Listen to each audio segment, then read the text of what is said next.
കഴിഞ്ഞിട്ട് ആദ്യത്തെ ഹജ്ജിൽ ഫലസ്തീനിൽ നിന്നൊരു മനുഷ്യൻ ഹജ്ജ് ചെയ്യാൻ വേണ്ടി വരുന്നുണ്ട്. സാമ്രാജ്യത്വ സയനിസ്റ്റ് ശക്തികൾ ആ മനുഷ്യന്റെ തലയ്ക്ക് ജീവനോടെയോ അല്ലാതെയോ ആ മനുഷ്യനെ പിടിച്ചു കൊടുത്താൽ അദ്ദേഹത്തിന്റെ പേരിൽ പ്രഖ്യാപിച്ചിട്ടുള്ള പാരിതോഷികം എന്ന് പറയുന്നത് $1 ബില്യൺ ആണ്.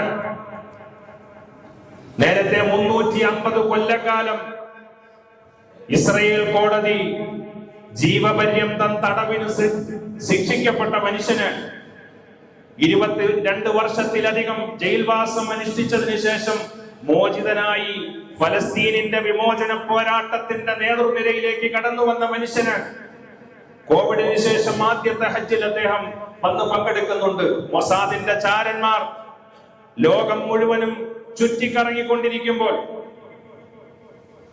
അവരുടെ ഒന്നും കണ്ണിൽപ്പെടാതെ അള്ളാഹുവിന്റെ വീട്ടിലേക്ക് മനുഷ്യനെ എത്തിക്കുകയാണ്.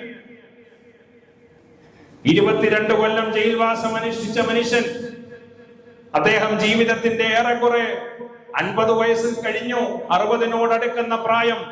ഈ പ്രായമുള്ള മനുഷ്യൻ ഹജ്ജ് ചെയ്യാനെത്തുകയാണ്. ജീവിതത്തിൽ ആദ്യത്തെ ഹജ്ജാണ് അദ്ദേഹം നിർവഹിക്കാൻ പോകുന്നത്. ഉസ്താദ് ഇബ്രാഹിം ഹസൻ അസ്സിൻവാർ അദ്ദേഹത്തിന്റെ ആദ്യത്തെ ഹജ്ജ് നിർവഹിക്കുകയാണ്. അദ്ദേഹത്തിന്റെ അംഗരക്ഷകൻ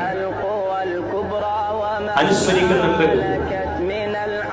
ആദ്യമായി കഅബയെ കാണുന്ന ഒരു രംഗമുണ്ട്. അത് ഓരോരുത്തർക്കും അവരുടെ ഉള്ളിലുള്ള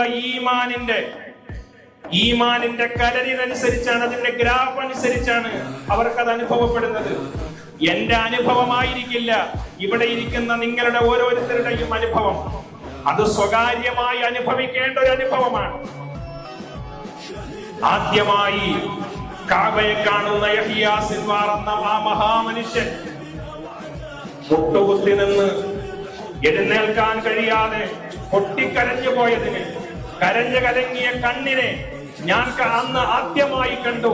യഹ്യ സിൻവാറിന്റെ കരഞ്ഞു കലങ്ങിയ കണ്ണിനെ അതിനു മുമ്പ് ഞാൻ കണ്ടിട്ടില്ല. പക്ഷേ അദ്ദേഹത്തിന്റെ തേങ്ങിക്കരച്ചിലുകൾ ഞാൻ എല്ലാ ദിവസവും കേൾക്കാറുണ്ട്. അത് പാതിരാ നേരത്ത് തഹജ്ജുദ് നമസ്കാരത്തിലാണ്.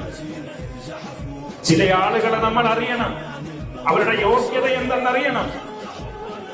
നമ്മൾ ചിലരുടെ വിഷയത്തിൽ സ്റ്റേറ്റ്മെന്റ് നടത്തും. ഭീകരവാദി, തീവ്രവാദി. ഇന്നും കേരളത്തിന്റെ തെരുവുകളിൽ ഒരു മാധ്യമ പ്രവർത്തകനെ കൃത്യമായി ടാർഗറ്റ് ചെയ്തിട്ട് ആരൊക്കെയോ തെറി വിളിക്കുന്നുണ്ട്. നമ്മളിങ്ങനെ ഒരു മനുഷ്യന്റെ നന്മയെ, ഒരു മനുഷ്യന്റെ വ്യക്തിത്വത്തെ, ഒരു മനുഷ്യന്റെ ഇസ്ലാമിന്റെ അവന്റെ ഉള്ളിലുള്ള ഗ്രാഫിനെ തിരിച്ചറിയാതെ നമ്മൾ അനാവശ്യമായി അനവസരത്തിൽ സ്റ്റേറ്റ്മെന്റ് നടത്താറുണ്ട്.